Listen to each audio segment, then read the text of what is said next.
প্রিয় চাকরি প্রত্যাশী বন্ধুগণ, পঞ্চম গণবিজ্ঞপ্তির সুপারিশ নিয়ে সুখবর দিল এনটিআরসিএ। ভিউয়ার্স, একেবারে একটা আপডেট নিউজ, চলুন বিস্তারিত জেনে নিই।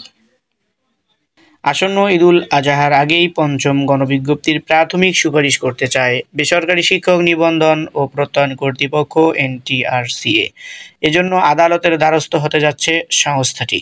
আগামী রবিবারের মধ্যে চলমান রিটের স্থগিতাদেশ নিয়ে দ্রুত প্রাথমিক সুপারিশের কার্যক্রম শেষ করতে চায় এনটিআরসিএ। মঙ্গলবার 4 জুন এনটিআরসি এর সংশ্লিষ্ট শাখার একাধিক কর্মকর্তা এ তথ্য জানিয়েছেন।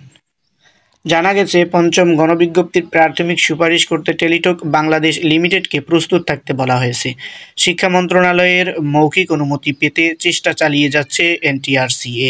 যে সকল পদের বিপরীতে মামলা হয়েছে সেগুলো বাদ রেখেই সুপারিশের চিন্তাভাবনা করা হচ্ছে। নাম অপ্রকাশিত রাখার শর্তে এনটিআরসি এর এক কর্মকর্তা জানান, খুব দ্রুত সময়ের মধ্যে প্রাথমিক সুপারিশ করা হবে।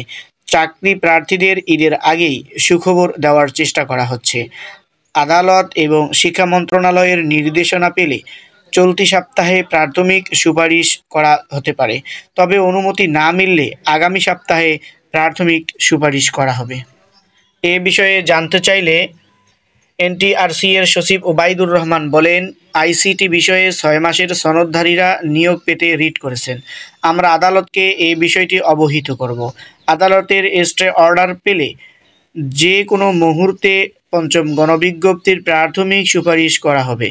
ঈদের আগেই পঞ্চম গণবিজ্ঞপ্তির প্রাথমিক সুপারিশ করা হবে বলেও জানান তিনি।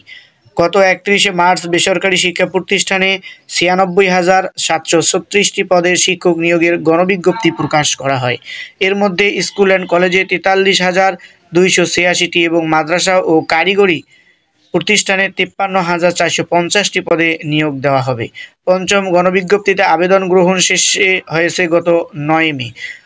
10 মে রাত 12টা পর্যন্ত আবেদনের ফি জমা দিতে পেরেছেন আবেদনকারীরা। হ্যালো ভিউয়ার্স, এই ছিল প্রাথমিক সুপারিশ সংক্রান্ত সর্বশেষ আপডেট। পরবর্তী আপডেট পেতে চ্যানেলটি সাবস্ক্রাইব করে সাথেই থাকুন।